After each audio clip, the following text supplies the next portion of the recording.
Jesus. Steph, plus 32. That's incredible. Wow. Hey, Draymmond, in the third quarter, you ran out the half court, was getting the crowd live. Can you take us through that moment and what you saw down on the Denver bench? I just saw them arguing. I wasn't sure who was arguing, but somebody's down there arguing. The crowd should notice that. They should be very loud for that. And it took me a while to get them loud. That was disappointing. I mean, shoot. And then Coach Michael. It's good. And how fun was a game like this? I mean, we saw you dancing out the free throw line late in the fourth quarter. It was very fun. You know, when you beat a team the way we did the first game, they come out and they give you their best punch. And they did that. And, we took the punch on the chin. We responded right away. We got control of the game. Pretty much started at maybe the last couple minutes of the first quarter. And I think we had control the rest of the game. So I think, just to see our group respond the way they did, the way we did, I think that's special. That's a very good team. That's not some slouch pushover team. They have a very good group around an incredible player. And, we took their best punch and we responded. And I thought that was great. That lineup broke it open again in the same part of the game, late second. What did you like? I mean, we talked yesterday just about kind of the defensive identity you wanted to build. What did you like about those 6 minutes? I thought we swarmed. I think there were a couple loose balls that we could have come up with that we didn't come up with. And that's one of the things that we spoke about with that lineup is we should be able to get deflections. And when we get deflections, we have to push the ball and try to make them keep up with that pace. And I think, for the most part, we did a pretty good job. They got some offensive rebounds, which, that's what you're going up against when you do go that small is the rebounding. But I thought we did a good job of cleaning that up. But early on, I thought they had too many offensive rebounds. And that was on me. Joker was getting the offensive rebounds. So when battling a big guy like that, it's important that our guards come back in and get the rebound. But it starts with me keeping him off the glass and giving them a chance to come clean up the rebounds. And I didn't do a good job of that early. He was able to get some offensive boards. And he finished with 5 offensive rebounds. I think all 5 of them might have come in the first half. So if I do a better job there, give our guys an opportunity to clean up the rebounds, then I think that lineup gets even more dangerous. Draymmond, what's it like to be on the ball or even off the ball when you have Steph and Jordan both kind of getting their thing? It's pastor's paradise for me. You got Steph and Jordan kind of, they roam differently than Clay. Theirs is more just kind of fluid and, you have to keep an eye on them because they're moving all over the place. Clay's a little different. Clay is going to roam when it's time for him to get to a spot for a shot. And so with those 2 guys, it's a little different than reading with Clay, but nonetheless, you got those 3 guys out there at the same time. For me as a passer, that's heaven. And then, the one weak shooter out there around me with that group is Wiggins. I think he shoot like 37% from 3 or something like that. And I'm live with Wiggins shooting that 3. So for me, you can't ask for anything more on the offensive end, any more options than that. So yeah, I like it a lot.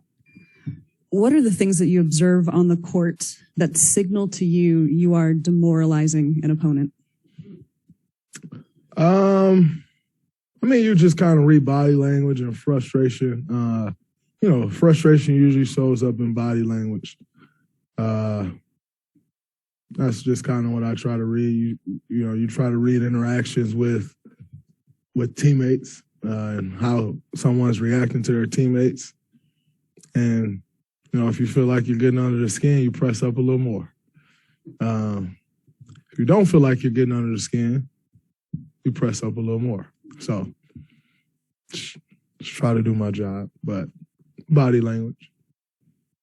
Hey, Draymmond, in lieu of Jordan not being part of the finalist list for most improved, you got your petition ready to go? Yeah, it's coming. It's definitely coming, for sure. What was your reaction once you saw the list? I wasn't shocked. Yeah. I wasn't shocked at all. Can you expand a little more on that initial Jesus reaction when you just look down and see Steph's stat line? What did you think of his play tonight? I mean, he was incredible. 22 minutes plus 32. That's insane. But I thought his patience was great. They did a great job of trying to take the pocket away because we got the best of them in the pocket that first game. And so they did a great job of trying to take that pocket pass away. And early on a little bit, we struggled with it. When Steph came in the game, he just drove until they stopped him. And the big was kind of shaded towards me to take the pocket away. So he just kept driving them. And I think that broke their defense down. And once he started doing that, now you got him into the paint, kicking out and flying back off for threes. That's when Steph Curry is at his most dangerous off the ball. And so I thought the way he came in and settled our offense down, I mean, it's what you expect of Steph Curry, but I thought that was huge. And, like I said, to be plus 32 in 22 minutes, 23 minutes, it doesn't get much better than that. You've played with some incredible offensive lineups, Steph, Clay, KD together. But what makes this trio of Jordan, Clay, and Steph so tough for defenders to match? Jordan is doing some of the same stuff Steph does, and that's tough. I mean, you're going to game plan for Steph, you're going to game plan for Clay, but now you got a game plan for Jordan, and that's a different beast. You're trapping Steph. Okay, well if you're trapping Steph and you got Jordan on the floor too, it's hard to trap two guys. You swing the ball to the second side, and a big's going to get back, and that's tough. And so I think he's been watching Steph a lot, and he's doing his best impression, and it is incredible. We watched Jordan play in the six-man role most of the season. We've seen Steph through the last two games. How much does it really matter who's in what role? I mean, it matters. Ultimately, we got to have Steph Curry in the lineup. So, that's one thing. We're not trying to keep Steph in the six-man role. Forget that. Right. Now, in saying that, ultimately, Jordan probably going to have to start too. And so that's where, we got to figure a bunch of stuff out. Good problem to have. Great problem to have. But it's going to have to get figured out at some point. And maybe, as thing about the playoffs is every series takes on a life of its own. Every series requires different matchups, requires different adjustments. At some point, I'm sure they're both going to be starting together,